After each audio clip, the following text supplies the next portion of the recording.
All right, guys, are you ready for your next comedian? Yeah! Give it up for the sexy, our good friend, and hilarious, Matt Riggs. Matt Riggs!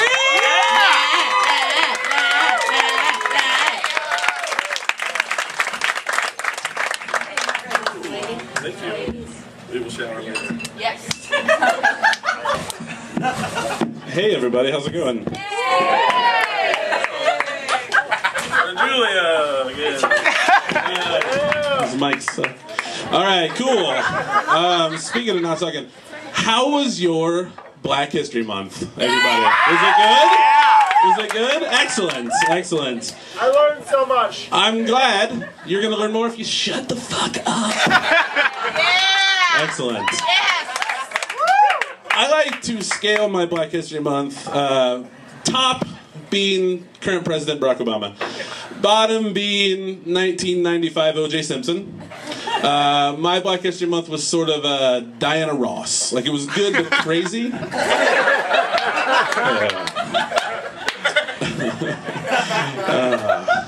It was crazy because I broke up with my girlfriend. I know! Technically, she broke up with me. But I think it's for the best. I'm a 30-year-old man. Yeah. Yes. Yes. I'm a 30... What was that? What'd you say? You can say it. I don't care. Excellent. Keep it up. I'm a 30-year-old man trying to do comedy in Chicago, and she's a 17-year-old girl trying to graduate from high school. Yeah. The breaking point was she asked me to go to prom with her, and I had to tell her no, because I didn't want her to think I'd have sex with her afterwards. What am I, a creep? I mean, really. But with every relationship, once it's over, you learn from it, and now I've learned to no longer date girls with clear backpacks. Or boys, for that matter. Whatever, anyone with a clear backpack. Yeah. Did anybody here graduate high school? Yeah! Me too! That's the highest form of education I can say I graduated. I graduated high school, and then afterwards we had sheet cake and nuts and mints and stuff, and people brought me presents. It was awesome. And for the whole summer, my mom kept bugging me to, like, send out thank you notes to people. Like, in June, she's like, are you going to do it? I'm like, sure. In July, she's like, are you going to do it? Sure. August, I went to college. I never did it. So I'd like to take this opportunity right now, actually, to thank some people. I don't know if they're here or not. I got a list. Pardon me, I'm a little nervous. My Aunt Donna and Philip. I don't know if you're here or not. I'd like to thank you for the $30 gift card to Best Buy. Thank you very much. Thank you, I appreciate it. Yeah, give it up for Best Buy and my aunt and uncle. I have a list of jokes. Excellent. They say to not go to the grocery store hungry because then you'll buy, like, a horrible food for you. I'd like to take that same sort of idea and relate it to Netflix. Don't arrange your Netflix queue while you're horny, or you're gonna get horrible DVDs. Sure. You just get, like, Skinamax that always come broken. I'm sad that I know that. And then, or just movies in general that have tits in them. Yeah. The other day, random Tuesday, not horny at all, I open up my Netflix, and I get one of those American Pie Presents movies. Yeah, I know. If you don't know, it's after, like, Jason Biggs got too big to be in them, they started using other horny teens and whatnot. But this one was a little weird. It was American Pie Presents September 11th, 2001. Yeah, can you believe it?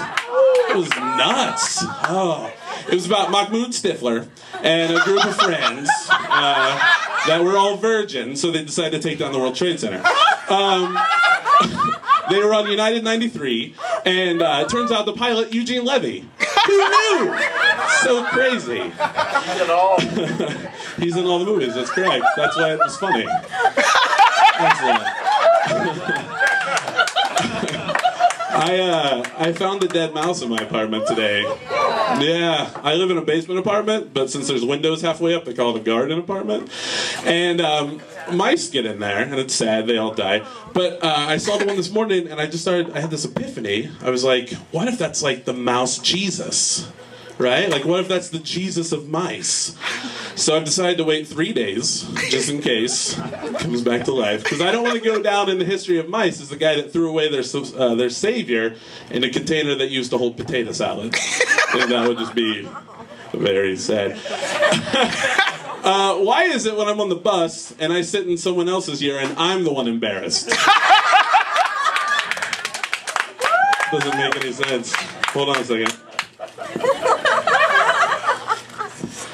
I'd like to thank Dwayne and Cindy Chappell. They got me a cross pin, which I lost a week after I went to college, and a book about staying religious after you go to university, which I use all the time. Seriously, the other day my Xbox was shaking, I just shoved it right underneath there.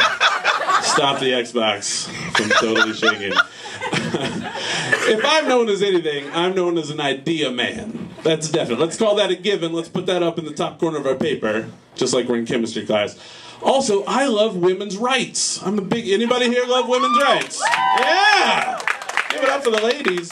I'm a big fan of Roe versus Wade, even after I found out it's not 2 water activities.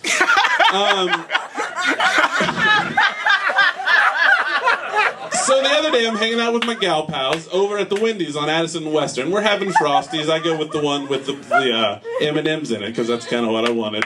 And we talk about hot button issues. We start talking about abortion. And I sort of brought up the topic of, if you had an abortion, would you tell your parents about it?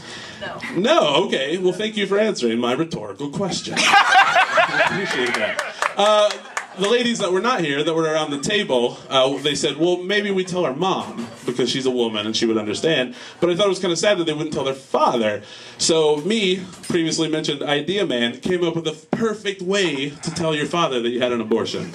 All right. After the abortion, you go to the mall. Now, you have to do it right afterwards because you're really busy, or why else would you have had an abortion? So, what? You got a lot of stuff planned. So you go to the mall, you walk into Spencer's Gifts. All right.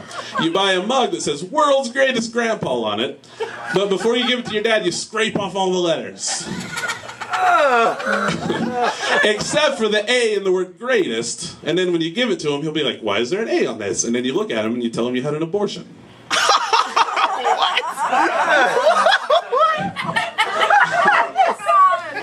I like to go to Mexican restaurants and order quesadillas because I like grilled cheese from around the world. That's why I do that. How do you guys relate to middle-aged black women?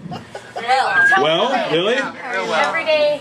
Do you really? Yeah. That's awesome. I had a problem with that until I realized that we both probably love Motown. Yeah. Because they're right that age, and I like hip music. I was working at the Field Museum a few years ago, and it was just me and a middle-aged black woman, and we were working at the will call, giving out tickets. So I was just dying. Like anything I brought up, she did not love. So I brought up Motown, and it like sparked in her eye. Like we're talking about various Motown artists that I can't think of right now, like Stevie Wonder and other people. So it went over really well. So I decided to sort of like broaden my circle a little bit, and I brought up Bill Withers. Do you guys know Bill Withers? Do you know Bill Withers? Yeah. No, if you don't know Bill Withers, he sang like "Use Me" and "Lean on Me" and "Just the Two of Us." Very popular song. So I brought him up, and she's like, "Yeah, he's a really good musician." But he was married to this woman that was on a soap opera, and she would have to miss work because he used to beat her. Yeah, that's what she told me. And I've looked it up online. I can't prove if it's true or not. There's no like www.billwithershithiswife.org or anything. But I felt really bad when she told me that because for a long time I thought I had Bill Withers' greatest hits.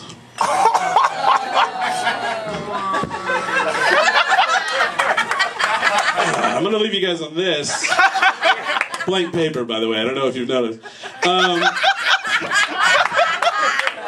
last person I would like to thank is my grandpa Riggs. He gave me $52 because he would give all the grandchildren $50 and then a $2 bill because they thought that was really cool. So Grandpa, if you're out there, I'd like to say thank you for the $52 and apologize for not going to your funeral.